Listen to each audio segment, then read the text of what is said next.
The Liftoff. Point of no order. I remember when I was a scholar in Mnambithi many years ago. Ngangihamba nomalume, and I'm going to use omalume in this context as a blanket term. I do understand ukuthi khona abanye abasebenza ngokuthutha ingane to and from school that are abantu besifazane, but for this conversation, please allow me to use the blanket term omalume for the profession, right? So ngangihamba ngomalume mina. Primary school, ML Sultan, Monument Primary, right up until high school, ngifunde LHS, gangu umshana kamalume nje mina. And I do remember my mother sometimes having an issue with how ama fees were structured, right? Ukuthi mangabe sasikade sivalile njengoba bekade kuvaliwe nje manje.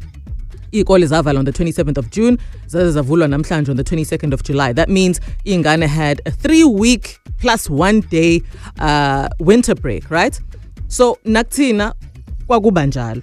And so mangabe sekufanele kukhokhelwe umalume for lenyanga 3 weeks esingayiyanga esikoleni, there was an expectation ukuthi kuzoba nesaphulelo thizeni, because we have 16 school days that we have not had to go to school, right? 16 days of holiday rather. And that just was never the case for the most part. I think kwaze kwashintsha ekugcineni uma naye sethi hayi nje zihambele wena ngamateksi manje. But omalume even back then would expect abazali to pay the full month's fees, whether ikole zivaliwe noma azivalwanga. Mangabe ingane yakho wena uyikhokhela u400 per month to be taken to and from school, ukuthi school calendar sithini, umalume for the most part wayengahlangene naleyo nto, yani imali yakho ifuna iphelele. And I also remember ukuthi if there were parents who would protest this and question this and say, but malume, it can't be ukuthi usicharge imali efanayo, especially over the winter holidays, umalume would very simply say, okay, phela mangabe ungaphumelele, it's fine, ngizofaka omunye umntwana espacini salo owakho, iqhubeke impilo. And it was like, whoa, take it or leave it kind situation. And I look at it now and I'm like, it's a little bit unfair. Actually, not even a little bit unfair. It's unfair. It's unfair, and I don't understand it from a parent's point of view. And that's why njengamanje le ngxoxo ngivulela wena as umzali okufanele uyikhokhele imali kamalume, but nawe as umalume o expect ukuthi abazali bayikhokhe iphelele imali even though there were school holidays. I need to understand both sides of the coin here because it seems like this is still an issue. We haven't yet put this one to rest, and I'm struggling to understand why. This is a conversation that's been happening for years and years and years. Why have we not come to a point where we all agree ukuthi mangabe siyaphulelana kanjena? This is the methodology I applied to come to this figure ekuyona ozoyikhokha mangabe bekade kunamaholidi at some point, right? 0861-596-596. Ngiyacela ukuthi sikhulume futhi asilwi. Asilwi bomalume, asilwi bazali, asilwi. I need us to approach this conversation with respect, understanding ukuthi nomalume nabo basemsebenzini, they have a profession to make money from, right? And now as umzali, you are requesting a service to be provided for you and for your child to get to and from school. So as approachane ngenhlonipho, how are your fees structured with regards to umalume ohambisa ingane to and from school? How would you like this to be modified? Bomalume si understandiseni as abazali ukuthi nifika kanjani kule mali enikhokhisa abazali mangabe bekade kunamaholidi. The Liftoff. Point of no order. Now the issue here is that ikole njengoba zivula nje namhlanje on the 22nd of July, bezikade zivaliwe for what would have been 16 school days, right? Bavalwe for 3 weeks with 1 extra day that was yesterday. So out of low 3 weeks, loyal 5 days of the school means 5, 10, 15 plus the 16 days where they didn't go to school. Ikole zivulwa today on the 22nd of July. Inyanga isiyaphela. kodwa bakhona omalume abazoyifuna iphelele imali enyanga. And yeah, mina I'm shocked because this is something that was a fight when I was still a scholar ukuthi namanje Nosipho ayika resolve lento noma on your end si right senavumelana nomalume. Kwenzakalani uyaphila? Ngiyaphila mem kunjani? Hayi ngishocked mina ukuthi ayinanqubekela phambili le conversation sibe sibuyelile nje every year.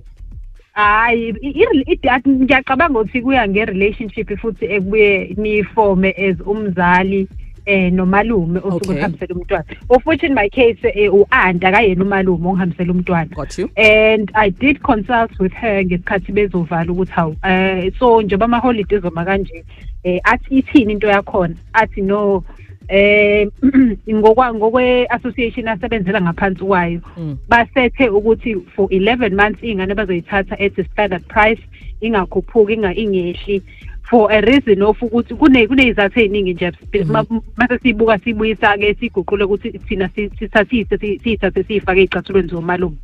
For starters, some of them they do have imoto abahambisa ngazo abantwana zinama-installments. So kufanele ukuthi installment whether or not umntwana wakho uyile esikoleni leso installment must be paid and that installment can fluctuate as well. Exactly. Also imoto futhi must be in a good condition. Normal services if ever ukuthi sekuyimoto paid up. So I think it's a fair game if ever ukuthi kuzoba le communication yokuthi yes ama holidays I understand but nje nawe planner according because yabo excuse me yabo mina masekuza nguyena uaunt lo ngiphathela abantwana yo stress free because ngiyazi ukuthi noma kuthiwa ngiliphi izwe ngoba ngiyatravel esikhathi esiningi but ngiyazi ukuthi showcase I won't be getting a call from esikoleni and like bahleli nomzali. So I don't have a problem mangabe kuthiwa ayikhokho imali ephelele noma bezohamba 2 days or whatever.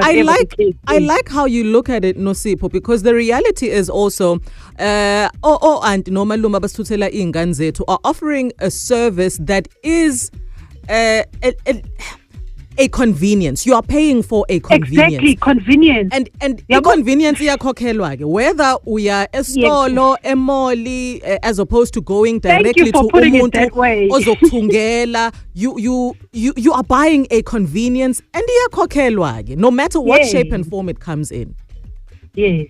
So exactly yabo njengoba uyichaza kanjalo nje I think usuvele wangiphuca wona amagama emlomeni but uyichaze ngenye indlela. Ngiyabonga kakhulu for your call Nosipho. Travel safe lapha ekuzuleni kwakho. Let me go to uMandla eMahlabathini. Sawubona Mandla.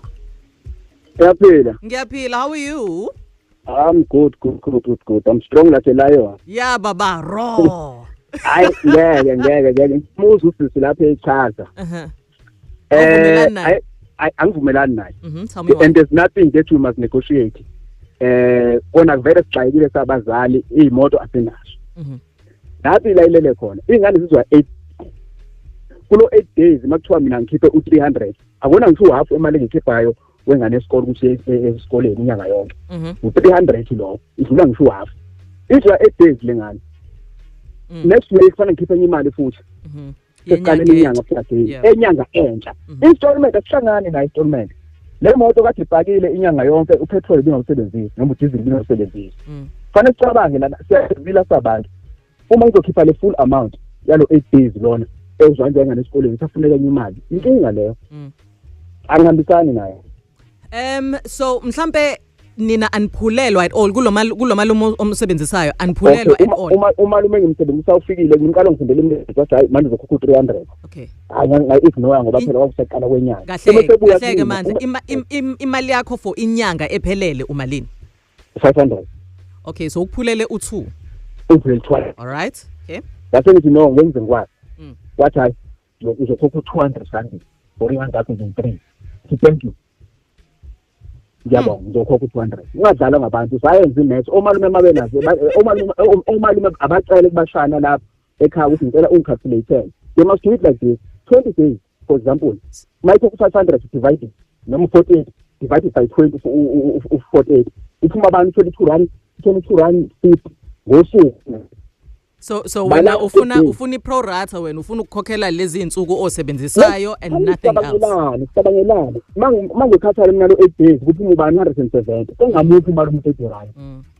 Umalume imoto ibipakile. I would really love to hear from umalume's side ukuthi lamaphuzu uMandla azanawo, do they hold any weight kwena when you consider ukuthi abazali ubachaja kanjani, especially mangabe siphuma emaholidini afana nalawa abe 16 days of no school? What considerations do you keep top of mind as umuntu othutha ingane to and from school? Gagasi FM. We have not reached a place where we are all happy with how the fees are structured, especially mangabe kubuywa emaholidini afana nalawa ingane eziphuma kuona manje. They have been away from school for 16 days, yet kukhona abanye omalume that are expecting the full month payment of ukuhambisa ingane esikoleni. Abanye structure things a little bit differently, but I'm trying to understand both sides of the coin here as umuntu who is expected to pay this full amount versus Lorna, who is going to be on the receiving end and is still to provide a service for ingane yakho, so that now uzoba ne-peace of mind. Sawubona wethu Lani. Nonjabulo sesiyaphila. Ngiyaphila. How are you? Yay. Hayi nonjabulo ngimnandi ukuzula ujule inyosa. Hayi bona. Ngiyakutshela sis. Waze wakhulumiswa kwembongi. Ya baba. Ngiyona kuphela nakho ngiduma. Talk to me my brother. Siqale la. Abazali kufuneka understand ukuthi kuba umalume kuumsebenzi kubona. Nomalume nabo babazali. Banazo nabingane igibela kwezinye imoto. Nansi ke la ikhona wesisi. Njoba kuumsebenzi komalume nje ukugibeza ingane. Sengiyasebenza ke mina njengomsebenzi wami, siyavumelana nomzali ukuthi makuqalwa inyanga noma ngenyanga ukhokhe imali engaka. Mase siqaliwe inyanga sokufika ama-holiday. Mase kufika ama-holiday sokufuneka negotiate. Angithi sivumelane ngokuthi njalo ngenyanga umzali uzokhokha imali engaka kuumsebenzi kuthini. Yabo, if abazali ingane ike mhlambe umalume akangafika mhlambe efelwe imoto, mase kuphela inyanga umzali uyafika abuze kumalume ukuthi mina ngumalume ke kwesisi. Sure. Njengoba ungazanga lezi zinsuku ezimbili ingane yami ibilovile esikoleni, imali inongiphulela yona. Asibuke sijuleke manje. Nabo nothisha nabothisha bayavala ezikoleni. Othisha bayayihola imali labiphelele. Umzali wayena la sebenza khona uma ngabe eya elivini uyayithola lokhu njani imali yakhe yelive ehlele ekhaya engasebenzanga. So why mase kufika kuthina so malume kumsebenzi wethu esiwenzayo nathi sibona umsebenzi esihola ngawo esibhekelela lezi imoto esikhokhela ukuthi sikwazi ukuqhubela phambili nempilo bese kuthiwa negotiate ukuthi imali iphuke. Wemalume ngicela ukubiza ngomalume. Ngoba iyakhulumisa lento yokuthi kushintshwe ku-chop and change izinto mangabe mhlambe kuzokuvalwa ikole, mangabe nawe as umalume uzobambeka mhlambe ngezinye izinsuku ungakwazi ukuhambisa ingane. Ngoba lento iyakhulumisa, akungcono yini mhlambe ukuthi si professionalize lento yalomsebenzi enwenzayo, kube nama contracts in place malume azofaka wonke lama scenarios owabalayo ukuze wonke umzali ozothucela ukusebenzisa ama services akho azonikwa iphepha ukuthi nayi imigoma nemibandela engisebenza ngaphansi kwayo mina. Mangabe uyavumelana nalokho sayina, kube ukuthi if there's any dispute sizo dispute according to what we have both agreed on. Have we not reached that place? Ukubalini isangoma ngabe sengiyasho ukuthi hayi umhlahlo wakho ushaya khona. Ekuseni kade ngixoxa nomunye umalume sixoxa yona lento ukuthi next year I professionalize lento kube ne contract ezokwenziwa. I agree with that ngoba nabazali banako ukuthatha iadvantage ngezinto abaziyo ukuthi for any other profession mhlambe you could let things slide. Umuntu uyakwazi ukuvuka ekseni egula abone kahle ukuthi angikwazi ukuthutha ingane namhlanje. I cannot come to the party kulento le engivumile ukuthi ngizokwazi ukuyenza. Umzali on any other occasion for any other person akwazi ukuthi hayi ngiya understanda iphutha lenzeka or amashwa ayenzeka awanombani. But for you guys mase bafuna ukuthi phula phela lolisuku sekufanele kubalweke manje ukuthi out of lo 400 rand obachaja yona ngenyanga, what does that come to on a day to day? I don't think that's fair. Yabona nje elinye lenzakalile nje ababili ababuyanga kumina. because sayixoxa ukuthi ilungile bazongikhokhela imali njengomalume. Right, sizoyikhokha imali yakhe iphelele ayikho inkinga. Only to find out ukuthi ikole evuliwe namhlanje ngiyaya ngiyobheka ingane azikho. Kusho ukuthi lezo ngane ayisekho mina seyiphukile ke le mali bengiyitshela ukuthi ngizoyithola noma lesibalo sezingane bengithi nginazo. Ezinye ingane engayiyeka kuqala unyaka akwafanele ngiyifaka ngizakwazi ukuthi ngiyifaka. Sengizohamba nabantu sengizoqeda unyaka nezingane noma nesibalo sezingane engangithi ngizohamba nazo saphela. Yeah no. Yabo leyo ukuthi ke sisi wami ayi professionalize i-right impela ngonyaka ozayo fanele ibe njalo. Ngiyabonga. Kodwa nje abazali mina ngiyacela abazali akabayithathe lento omalume bangayithatha ukuthi into nje umsebenzi komalume bayasebenza. Got you. Ngiyabonga kakhulu Thulani, thank you for ukusigadela izingane zethu mangabe singekho eduzane. Mandla nangu uThulani ethi hayi I professionalize lento manje akudile nama contracts nje straight uthini wena? Mandla line wakho mfethu ngicela ukuzama ukukudonsa on another line. In the meantime angibe ngithatha ubani lo engihleli naye. Sawubona. Sawubona nje Zwane kunjani? Ngiyaphila, how are you? Ngikhuluma noba? Ngiyaphila ukhuluma noMthobisi Mthembu ngila eMaritzburg. All right, Mthobisi uThulani ubethi akusebenza ama contracts manje bakhathele bona ukukhuluma zomalume. Hey wazwayisusa indaba wenje kahle angiboni nani ukuthi mhlambe isidingo secontract sikhona la bakwethu akungadlalwa ngomalume mina ngiphakamisa ukuthi cha omalume abakhokhela imali yabo nje ephelele njengoba sasikade nje sivumelana ukuthi ingane uzoyithatha eyokuvala kwezikolo lokho ngethi sikubalekele izikolo zohlezi zivalwa zivulwa kodwa kumele sibuye sibhekela ukuthi lengane njengoba sengiyinikela kumalume isi-responsibility yamalume in terms of transport. So umalume noma ngabe kuthiwa ufelwe imoto noma ngabe kuthiwa upetrol yakhuphuka umalume athola imali yakhe ephelele ngoba nazo izikolo ziyavala siyazazi uma ngabe ngenze nje example uma ngabe izikolo zivaliwe nje kodwa esikoleni asiyi ukuyosho ukuthi yena ke sisacela ukuthi singayikhokhi imali ye-school fees izingane zingayanga ngayo esikoleni. I mean yonke into seyikhokhela manje student iyakhokha izinto singayisebenzisile khona. But you know why izikole zikwazi ukunforce as abazali to pay that money whether ngisho izikolo zizovalwa for an extended period of time is because there's a contract in place. Yes, there is a contract in place. So that's why mina ngivumelana noThulani ukuthi akufaka ama contracts manje. Ayilethi contract yabo nje kahle kahle mina nje iphuzu lami ukuvumelana nomalume ngoba ave besiphathele kahle ingane ujabule uzwe kuthiwa ingane yakho ifikile ekhaya ngapha endabeni bakhuluma indaba ukuthi kune accident eyenzeke kuphi ingane washona izingane ezingaka uyayibona leyo nto leyo. I mean nawufika nawe uyafona uqala nje ukuqala ufone ukuthi ingane kwenze njani ufonela umalume. So they do take care of irresponsibility ingane zethu. So asingalokhu sibala ke ukuthi yena ke ngosuku oluthile akayanga esikoleni ngosuku oluthile kusho ukuthi amagama mangabe kuthiwa umntwana uyagula ngaleyo langozo awuzumkhokhela umalume imali yakhe.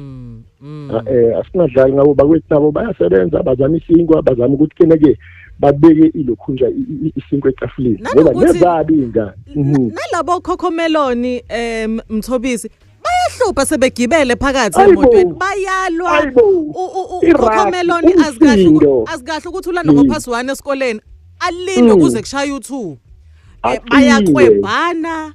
You know, there's a lot that Malume. There's a lot that Malume also have to deal with. It's not just ukuthola ingane ngemoto and taking them from point A to point B. There's a lot in that journey. Exactly. Ziningi into abadlula kuzona kunamathikithi emgaqweni kunani yonke leyo nto leyo khunyelwa isonto Malume la yonke leyo nto leyo yabo. So nje ake singayibheki insuku bakwethu ake singabe awabuya ama contract mangabe ukuthi yena ke umalume lokuqeda kuphuma kuza ama contract awenza ama contract mina ngivumelana nomalume ukuthi akukhokhele umalume imali yabiphelele singalokhu nje ngempela sibali insuku.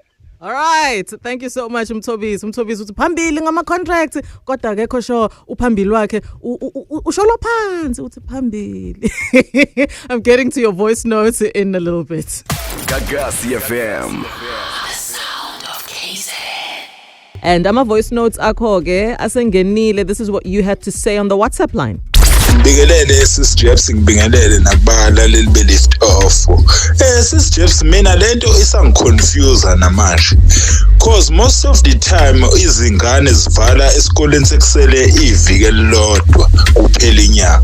Ziphinde zivule esikoleni sekusele futhi iviki elilodwa kuphela inyanga. Kungani omalume bengahlanganisi lamaviki awu3 ingane ziwafundile bese behlanganisa naleli lokugcina ezivula ngalo bese kuhlangana inyanga eyi1, not ukuthi abazali bekhokhe kabili, abazali bekhokhe nje inyanga eyi1 ephelele. Engabe kanjalo igama uQuentin Mzulu alternative phuma phansi isikhothi emhlezi emodi down. Sanibona ngikhathasini ngikhuluma nobongikazi bePNP. Yo nje hayi wayithetha indaba yeva, hayi wayithetha ngempela isikhathi semba. Thina nje owethu umalume wabhala nje kwi-WhatsApp group washo nje wathi ngicela imali iphelele. Mawukuthi ayiphelele ingane yakho nje sonke lonke ihambise ngenyawo. Eyami nje imali ngicela iphelele. Kumanje sakhiphiwe u300 bengane bomalume. Yo hayi kunzima ngempela. Mazwani wayithinta indaba yabo la mfethu hayi omalume badlala ngathi mose uyayibuka kahle lento because manje ama discount nawo basinika mancane and I was surprised nje kulenyanga usinikile discount because mina ngikhokha u500 and bawu2 labo lontuza labo bundle of joy ngibakhokhela. So njengoba bewu2 nginikeni 150 discount angikhali bonakhulu kodwa nje hayi ngiyakhala. Sekazobo 350 u8 days lo sele phela kule nyanga. Jikichizo sengikhokha futhi. Hayi omalume. You know what? At the risk of sounding like Ixogi, I hear both sides of the argument. I think into ebalekile la is communication, right? And Leo communication, it needs to be across the board. It needs to be standardized for bonke abazali because umuntu oyilawulayo ke le communication nale relationship in terms of imali wena malume and your fee structure. I think what is going to help in terms of putting everybody on the same page is formalizing umsebenzi wokuba umalume, and part of formalizing it means put in contracts in place, right? Stipulate izinto okuyizona okufanele ukhave ngale mali obachaja bona abazali. Mase uyasho ukuthi because of 1 and 2 and 3 reason, this is the money I am charging. Because of this and this and this reason, ingakho ngizokwazi ukukuphulela ngale mali mangabe kuzoba namaholida nje noma nginganiphuleli ngenxa yalezi izathu engiyibekayo. If you agree with that as a parent, you sign on the dotted line. You guys are now in a contract with each other in a formal relationship for that school year, right? Mangabe ungasavumelani futhi, it's okay. Ngonyaka ozayo awuseza ukubuya kuqhubeke abafisayo ukuvumelana nayo le contract. I think ilokho okubaleke kakhulu because naleyo ukuthi wena ezumzali uzoqhamuka nge21 zaJuly uthi hawo malume ingane zizobuyela esikoleni for only 1 week usiphulela ngamalini. I think that is also unfair. Also considering ukuthi akuyena wonke umzali ozofuna ukunegotiate nomalume ngaleyo ndlela. Uzothi okay umalume uthi ufuna imali yakhe iphelele ayikhokhe iphelele. Kube nalo ozofuna ukunegotiate methi yakho negotiate futhi nomalume umalume ayizwe leyo nto amphulele. I don't think that's a fair way of operating. You are also playing small ngebusiness that you ply your trade in as umalume. So yeah, isiphakamiso sa Auntie Jebs ovumelana nawo wonke umuntu futhi ongavuna umuntu ongachithi umuntu ukuthi asiformalize lento, si respectane as professionals, let there be contracts in place. Gagasi FM.